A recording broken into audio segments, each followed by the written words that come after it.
สบ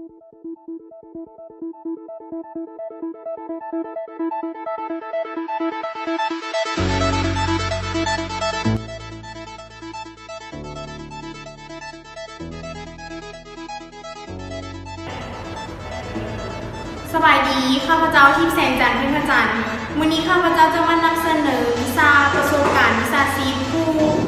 หัวข้อเกี่ยวกับ8นิสัยที่บ่ดีของนักเรียนที่ครูบ่มักซึ่งจะเป็นแนวใดเชิญติดตามรับชมได้เลย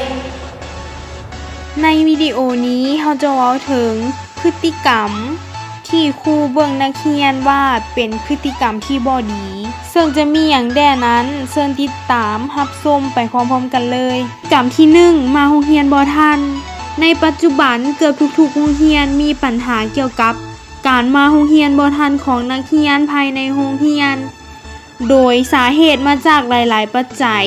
โดยเฉพาะสาเหตุมาจากการตื่นสวยจึงเฮ็ดให้มาโรงเรียนบ่ทัน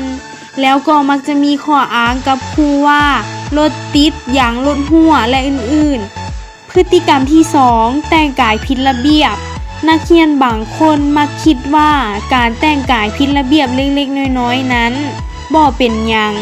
เพราะว่าเป็นเรื่องส่วนตัวสิทธิส่วนบุคคลจะแต่งแบบใดก็ได้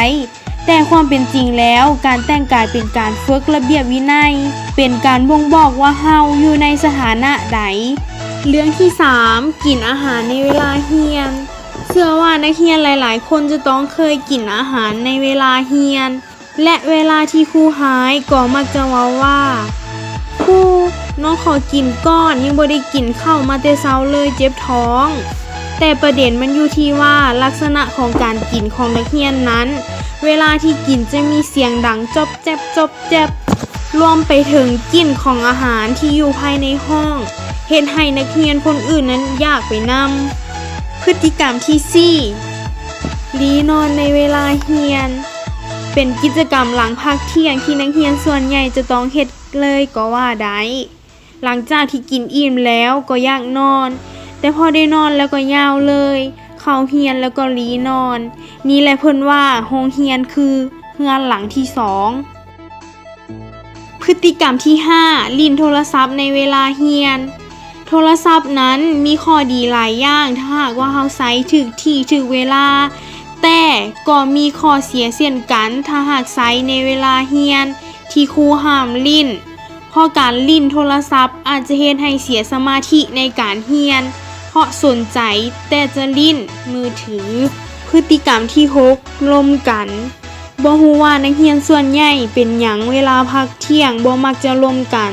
แต่พอฮอดโมงเข้าเรียนแล้วบ่ฮู้ว่าเอาเรื่องมาแต่ไสมาลมกันเฮ็ดให้บ่ได้ฟังและบ่ได้สนใจเวลาที่ครูสอนหรืออธิบายบนเรียนพฤติกรรมที่7ใกล้กันอาจจะถือได้ว่าเป็นประเพณีของนักเรียนลาวเลยก็ว่าได้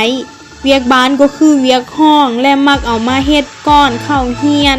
นั่งใกล้กันเป็นกลุ่มประเด็นของเรื่องนี้ก็คือนักเรียนใกล้กันแล้วกลายมาผิดคือตัวอย่างเลข2กลายมาเป็นเลข3กลายมาแบบผิดแล้วเวลาเอาไปให้ครูกวดครูก็ต้องรู้ว่านักเรียนใกล้กันมาเพราะผิดนำกันหมดบางครั้งบวกเลขก็ยังบ่ถูก2บวก2กลายเป็น8มาต่อพฤติกรรมสุดท้ายพฤติกรรมที่8โตนเรียนนักเรียนบางคนนอกจากจะมาช้าแล้วยังโตนเรียนเพราะคิดว่ามาเรียนให้ครูบ่หมายซื่อขาดเรียนก็พอแล้วและทั้งหมดที่เสนอไปนั้นแม่น8พฤติกรรมที่ครูเบิ่งนักเรียนว่าเป็นพฤติกรรมที่บ่ดีและยังผิดต่อกฎระเบียบของเรียนอีกด้วยดังนั้นสำหรับไผที่เบิ่งวิดีโอนี้อยู่แล้วรู้สึกว่าถูกกับตัวเองก็ควรจะปรับปรุงเปลี่ยนแปลงพฤติกรรมเหล่านี้ใหม่เพื่อตัวของท่านเองวิดีโอนี้สร้างขึ้นเพื่อเป็นสื่อการเรียนการสอนและเว้าถึงพฤติกรรมที่บ่ดีของนักเรียนที่จะต้องได้มีการปรับปรุงพฤติกรรมการเรียนของตัวเองเพื่อการเรียนหนังสือที่ดีขึ้นและเพื่อผลประโยชน์ของนักเรียนหมดทุกคน